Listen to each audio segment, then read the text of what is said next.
Halo guys, welcome back to Rookie Trader Channel. Di sini kalian akan mendapatkan info-info yang berdampak ke market kripto seperti news dan makroekonomi. Kita juga akan charting BTC dan altcoin lainnya untuk melihat potensi pergerakan market berikutnya. Langsung aja kita mulai. Halo semuanya, selamat datang di Market Update hari Jumat 19 September 2025. Pasar Wall Street kembali ke jalur bullish nih. Setelah drama keputusan The Fed, sekarang giliran kabar baik dari data ekonomi, kesepakatan raksasa teknologi, dan pertumbuhan geopolitik. Ada apa di balik perubahan sentimen ini? Yuk kita bahas satu persatu.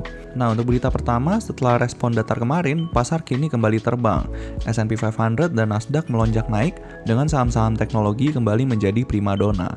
Kenapa? Ternyata pasar mencerna dengan baik kata-kata Jerome Powell yang menyebutkan pemotongan suku bunga kemarin sebagai langkah manajemen resiko.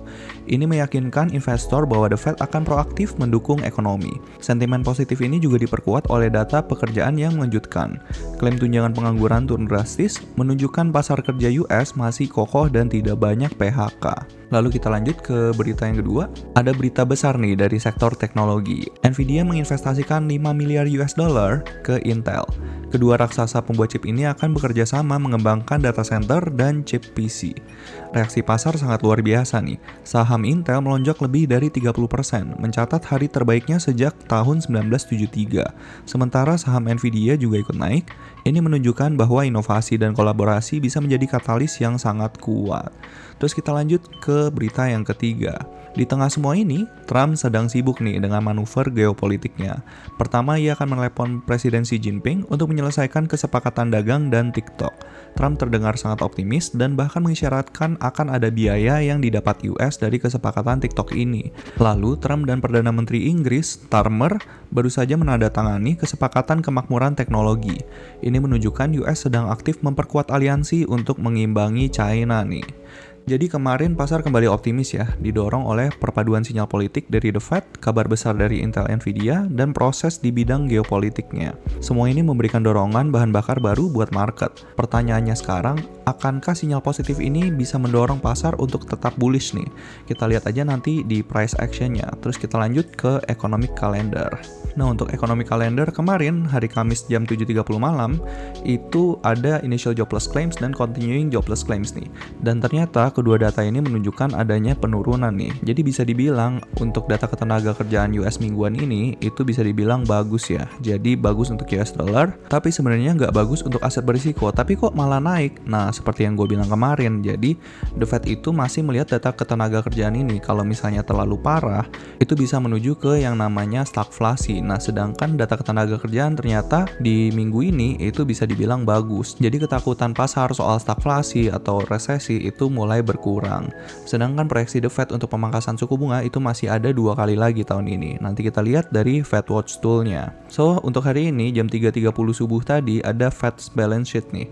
Itu dia ada kenaikan. Ini sinyal kalau The Fed itu benar-benar memberhentikan QT yang sudah berjalan sejak kenaikan inflasi dari QE saat COVID kemarin. So, untuk hari ini kelanjutannya nggak ada data penting ya. Oh, nih ada BOJ interest rate decision. Coba kita lihat ya.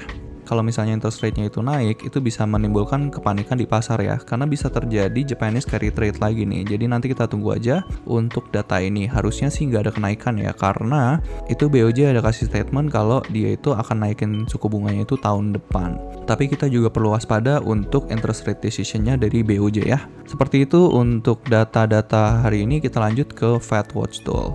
Nah, untuk Fed Watch Tool, untuk pertemuan di bulan Oktober, itu ternyata masih bagus nih. Jadi probabilitasnya itu masih 91,9% The Fed akan pangkas suku bunga sebanyak 25 basis point. Ini masih sejalan ya sama economic projection-nya dia.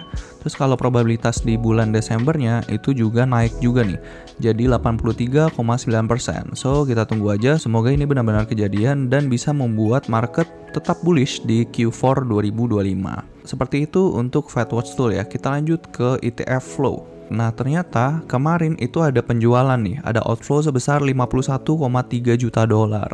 Ini lumayan gede, tapi bisa dilihat di sini hanya BlackRock dan Grayscale yang melakukan pembelian nih. BlackRock terbilang gede di 149,7 juta dolar dan Grayscale di 22,5 juta dolar, tetapi nggak mampu untuk membuat ETF flow itu positif.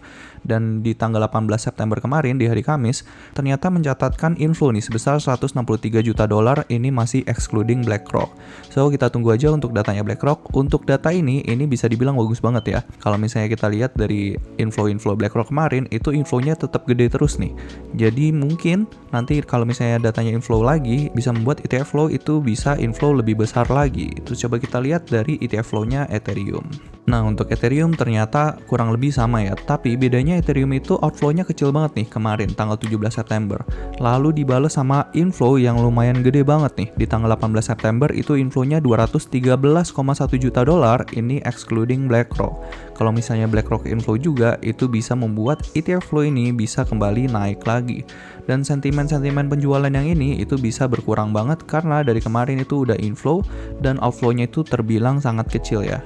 So, kita lihat aja nanti dari price action-nya Ethereum. Terus kita lanjut langsung ke pembahasan chart. Nah, untuk chart kita bahas dulu dari yang namanya DXY ya. Untuk kekuatan dolar, kita lihat dulu dari time frame daily. Nah, untuk DXY, ini ketakutan gua soal DXY kembali naik nih. Soalnya kenapa? Dia hampir closing di atas candle merah ini, yang gue bilang jangan sampai closing di atas candle merah ini, dan dia masih berusaha untuk terobos nih candle merah ini. So, kita lihat aja untuk kekuatan US dollar ini semoga bisa turun ya. Per sekarang sih daily-nya still bearish, 4 hour-nya still bearish, dan 1 hour-nya itu still bearish. Kalau misalnya kita lihat dari tutupan candle kemarin, ini ada candlestick pattern nih. Ini bisa dibilang morning star candlestick pattern, di mana dia candle merah, terus dibalas candle hijau, terus candle hijaunya itu di atas 50% dari body candle merah ini. So, kalau misalnya dia closing aja nih di atas dari candle merah ini secara daily, itu bisa mengakibatkan kekuatan dolar kembali naik. Ini sebenarnya sejalan sama data-data penting yang kemarin udah keluar, ada initial jobless claims, continuing jobless claims, dan ada juga Philadelphia Fed Manufacturing Index ya. Dan semuanya itu datanya menunjukkan penguatan US dollar gitu. So, ini masih terbilang wajar, tapi perlu diingat kalau misalnya DXY itu naik, itu bisa berdampak buruk ke market crypto. Seperti itu ya untuk DXY. So, untuk 4 hour-nya still bearish, 1 hour-nya still bearish. Ini masih belum keretest juga supply-nya. Kalau misalnya keretest pun itu nggak masalah ya. Semoga dia bisa memberikan pelemahan untuk US dollar, dan untuk DXY-nya itu kembali bearish secara signifikan. Untuk PR utamanya, balik lagi dia harus bisa closing secara daily di bawah garis support ini. Ini sebenarnya untuk DXY ini nggak ada yang namanya supply and demand ya. Ini pure data yang mengukur kekuatan US dollar. Tapi kita tetap bisa mengandalkan technical analysis untuk melihat pergerakan berikutnya. Seperti itu untuk DXY. Kita lanjut ke pembahasan Bitcoin Dominance. Nah, untuk Bitcoin Dominance sebenarnya pembahasannya masih sama seperti kemarin. Di 4 hour dia udah valid rejection dari supply 4 hour ini nih. Jadi dia udah creating lower low, terus ini adalah potential lower high-nya. Nah, untuk PR utamanya dia harus berhasil closing di bawah garis support ini. Dan kalau misalnya kita lihat di sini ada slightly divergence ya. Bisa lihat di sini ini lower low, tapi di sininya itu higher high gitu. So, ekspektasi gue sih dia bisa melanjutkan penurunan hingga mencapai ke angka target pertamanya ada di 55,36% gitu. Di area sini kemungkinan ada rejection lagi sehingga dia bisa melakukan pemantulan dulu nih. Tapi nanti kita lihat aja untuk price action berikutnya. Per sekarang still good. Di 4 hour-nya itu still bearish di Bitcoin Dominance. Terus kita lihat di 1 hour-nya. Di 1 hour-nya dia baru melakukan pullback untuk supportnya, jadi kita bisa tandain di sini. So, kalau misalnya dia closing di bawah garis support ini, kita bisa pindahin supply 1 hour-nya itu ke sini. Terus untuk daily-nya, coba kita lihat daily-nya. Tutupannya itu sebenarnya nggak kemana-mana sih untuk kemarin. Jadi dia habis candle merah kenceng kemarin, terus dibalas sama candle hijau, tapi candle hijaunya itu tetap kecil gitu. So, bisa dibilang ini mungkin aja dia lagi nyari momentum untuk penurunan lagi. Tapi secara struktur, supply daily-nya itu masih di sini nih. Seperti itu untuk Bitcoin Dominance. Terus coba kita lanjut ke pembahasan total IS ya.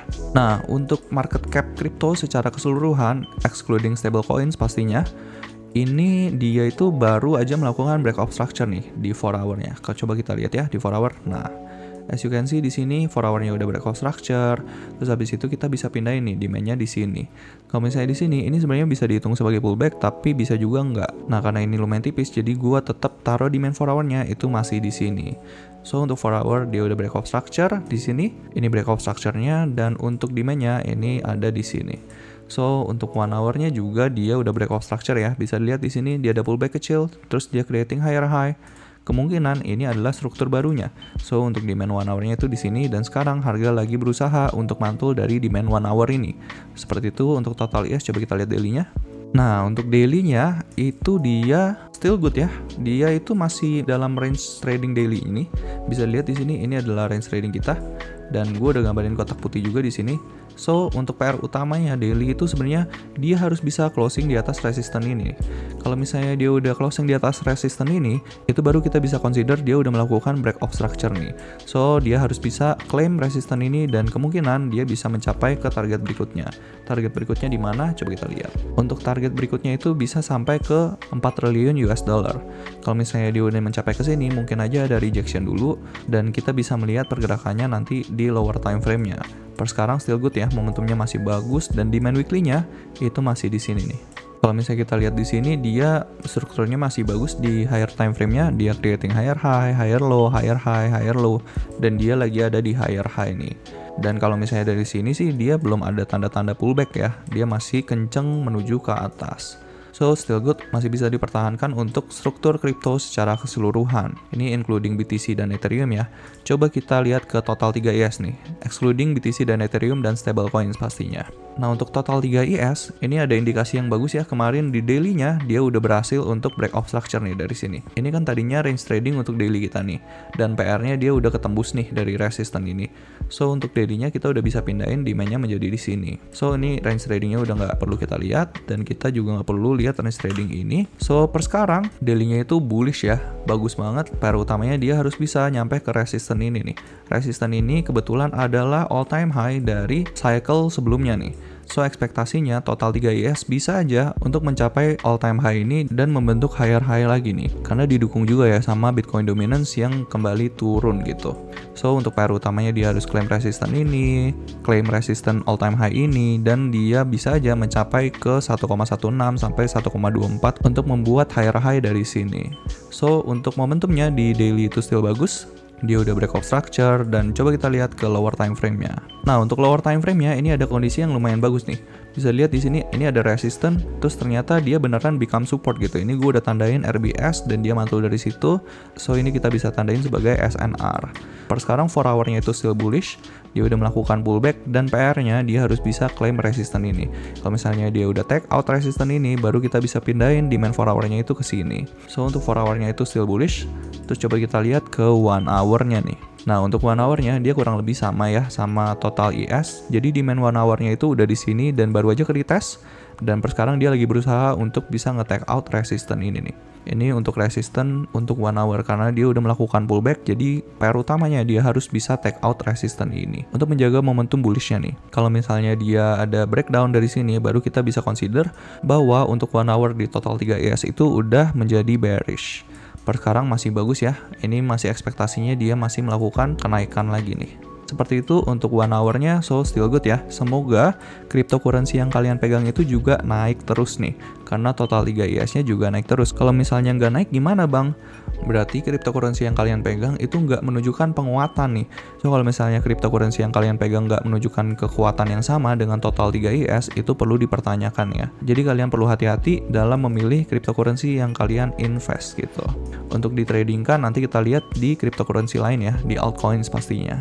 Seperti itu ya untuk total 3 IS. Coba kita lanjut melihat pergerakannya Bitcoin. Nah, as you can see Bitcoin itu masih dalam fase yang namanya konsolidasi ya. Di 1 jam bisa dilihat dia masih inside bar. Dia masih belum melakukan breakdown atau breakout gitu. Jadi bisa dibilang pergerakan kemarin itu Bitcoin itu nggak kemana-mana guys.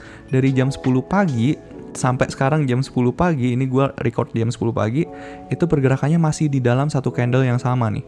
Jadi Bitcoin itu bisa dibilang masih belum kemana-mana. So santai aja, nggak perlu terburu-buru. Tapi untuk structure-nya bisa dibilang bagus ya. Dia creating higher high, higher low, higher high, higher low. Dia break off structure, terus habis itu higher high, terus ternyata dia turun dulu kenceng ambil demand 4 hour, terus habis itu break off structure lagi gitu. So untuk 1 hour-nya itu still bullish. Ini adalah demand 1 hour-nya. Tapi yang lumayan lucu, dia selama 24 jam itu nggak kemana-mana guys. Jadi nanti kita tunggu aja ya pergerakannya gimana nih. Apakah dia butuh bikin higher low dulu baru mantul, atau dia langsung breakout dari one candle ini. Bisa dilihat ya, ini mother candlenya dan dia masih konsolidasi semenjak kemarin. Konsolidasinya bisa dibilang ini di area yang lumayan krusial ya. Kalau misalnya kita lihat di daily itu dia lagi ada di yang namanya SNR nih. Ini adalah SNR, jadi wajar ya. Ini ada SNR juga, ini SNR. Jadi dia lagi ada di dua SNR ini sebenarnya. Kalau misalnya kita lihat di sini, ini dia sempat menjadi support, menjadi resisten, dan kemungkinan ini bisa aja menjadi resisten gitu. Lebih bagus lagi kalau misalnya dia breakout langsung ya dari sini. Seperti itu untuk structure-nya Bitcoin. Kalau misalnya secara daily itu masih sama, dia range trading-nya itu di sini, dia still bullish. Untuk 4 hour-nya itu demand-nya udah berpindah dari yang tadinya di sini itu di sini. Karena dia udah melakukan market structure shift di sini. Lihat di sini untuk 4 hour-nya ini 4 hour ya. Dia creating lower low, lower high, lower low, terus habis itu konsolidasi sebentar dan dia MSS di sini. So untuk lower high di sini itu udah ke take out, jadinya dia udah jadi bullish di 4 hour-nya. Coba kita lihat lagi ke 1 hour. Nah untuk 1 hour-nya dia balik lagi ya, dia udah bullish, so nggak ada yang bisa gue komentarin dari sini. Mungkin kalau misalnya mau trading, gue sih ekspektasinya dia bisa aja nyari bensin gitu di sini. Mungkin gue akan menunggu di area ini, di area demand 1 hour ini. Kenapa? Karena demand 1 hour ini itu sejalan gitu sama SNR ini. So kalau misalnya dia turun dulu untuk ngambil bensin, itu masih terbilang wajar banget. Gue bisa expect dia akan mantul dari sini. Tapi kalau misalnya tembus, itu adalah tanda yang buruk ya. Seperti itu untuk Bitcoin. So still good, masih bisa dipertahankan. Semoga dia bisa melanjutkan kenaikan dari sini. Oke, coba kita lanjut melihat pergerakannya Ethereum kali ya. Nah untuk Ethereum ternyata sama nih. Dia bisa dibilang pergerakannya mirip banget sama Bitcoin. Coba kita lihat ya dari price actionnya. Nah untuk 4 hour itu Ethereum itu still bullish, dia demand-nya belum berpindah dari sini karena dia harus bisa take out resistance di all time high dulu baru bisa kita bilang dia breakout structure. Per sekarang demand-nya still bullish, dia masih di sini demand-nya. Terus coba kita lihat di 1 hour-nya. Nah untuk 1 hour-nya sama nih, dia still bullish. Bisa dilihat di sini dia hanya inside bar, dan baru melakukan pullback itu di sini. Lihat di sini dia closing di bawah candle hijau ini. Jadi kita bisa consider dia melakukan pullback dan pullbacknya lumayan dalam. Ini adalah area OTI ya, area OTI dan juga SNR dari sini nih. So untuk sekarang dia still bullish dengan demand-nya masih di sini. Mungkin aja dia melakukan penurunan dulu di sini untuk menciptakan higher low lalu menciptakan higher high dari sini. So untuk resistannya ada di sini. Kalau misalnya kalian ada ketinggalan dari setup ini, itu bisa aja kalian nunggu lagi di area sini karena masih sama nih. Untuk supportnya itu bisa jadi di sini. Seperti itu untuk Ethereum. Mungkin ngejarnya ke sini dapat 2R atau kalian bisa take profit di 3R, itu terserah kalian gitu. Per sekarang PR utamanya untuk 1 hour-nya dia harus bisa klaim resisten ini di 4767 dan untuk PR 4 hour-nya dia harus klaim all time high ini di 4954. Atau kalau misalnya bisa dibuletin ke 5000 lah ya. Terus untuk daily-nya coba kita lihat daily-nya. Nah untuk daily-nya bisa dilihat ya, kemarin itu bener-bener dia nggak kemana-mana nih. Dia bisa dibilang indecisive candle karena dia nggak tahu nih, ini bisa dilihat dia wick atas, wick bawah, terus tutupannya merah. So bisa dibilang dia nggak kemana-mana untuk perdagangan kemarin. Tapi kalau misalnya lihat dari candle sebelumnya, itu lumayan bagus ya. Dia udah mantul dari area SNR ini. Dan dia lagi berusaha untuk bisa nge-take out resisten ini dan resisten di atasnya. Gue masih percaya Ethereum itu masih bisa menciptakan all time high lagi ya. So, kita lihat aja nanti untuk beberapa hari kemudian. Dan kita juga perlu lihat di tutupan candle weekly nanti itu seperti apa. Seperti itu ya. So, untuk Ethereum, coba kita lihat tutupan weekly. Kalau misalnya tutupan weekly-nya seperti ini lumayan mengkhawatirkan. So, ekspektasi gue seenggaknya kalau bisa dia bisa nge-take out high point dari candle weekly ini sih. Supaya kita bisa lebih pede nih menentukan arah Ethereum berikutnya. Seperti itu ya untuk Ethereum, so still good, masih bisa dipertahankan. Coba kita lihat pergerakannya AVAX kali ya. Nah AVAX sebelumnya gue mau minta maaf, kemarin itu gue ternyata salah guys. Itu bukan AVAX tapi gue malah analisa AVA. Gue nggak tahu itu koin apa, sorry banget. So untuk penggantinya gue akan analisa AVAX di video kali ini nih. Kita lihat di AVAX secara time frame weekly dulu kali ya, time frame besar. Nah, untuk outlooknya, AVAX itu sebenarnya mix nih. Jadi dia creating higher high, terus habis itu dia nggak mampu closing signifikan di bawah higher low ini, tapi bisa dibilang dia udah closing juga di bawah higher low ini. Jadi gua consider ini sebagai bearish gitu. Tapi lihat di sini dia berhasil MSS gitu dari high point ini. terus dia MSS balik jadi bearish di sini, terus MSS balik jadi bullish, terus MSS balik jadi bearish gitu. Dan ternyata ini adalah MSS terakhir gitu di weekly-nya. So untuk AVAX gue consider di weekly-nya itu udah bearish, tapi bearish-nya itu hanya konsolidasi nih. Soalnya apa? Di time frame weekly, ini time frame besar loh guys. Di time frame weekly itu dia hanya konsolidasi guys. So kita lihat aja nanti untuk pergerakannya, semoga dia bisa take out supply weekly ini. Karena biar gimana pun kita harus lihat structure-nya seperti apa. So untuk weekly itu still bearish dengan support terakhirnya itu ada di sini. Supportnya itu masih ada di sini. Tapi kabar bagusnya, secara structure di support and resistance-nya dia bisa berhasil nih mantul dari sini di tahun 2023 sebenarnya. Nah, tapi perlu diingat juga di sini ada support and resistance gitu.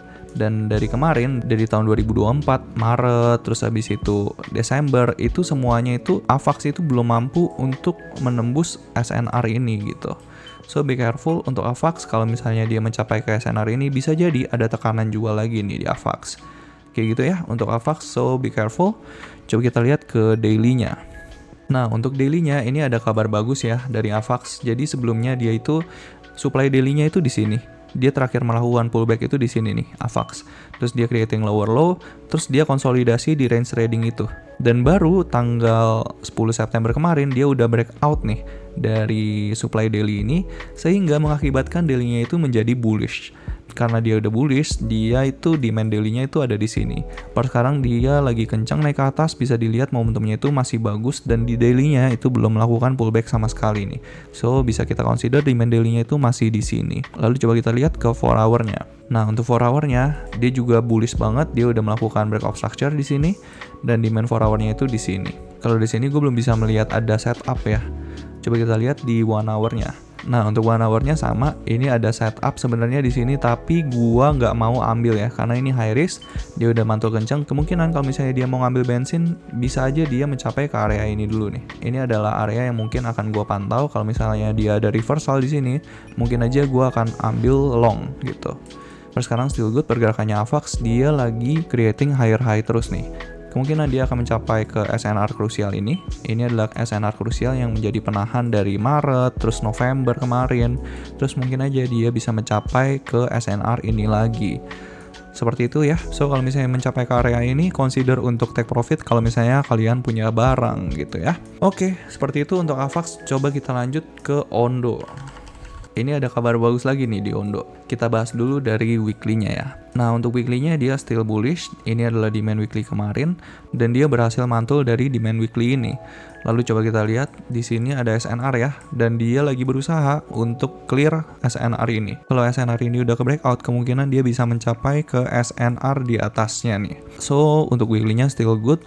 Resistennya di mana bang? Resistennya itu ada di all time high ya untuk Ondo. Jadi untuk PR utamanya weekly itu dia harus bisa breakout dari resisten ini kalau misalnya secara weekly dia mau break off structure.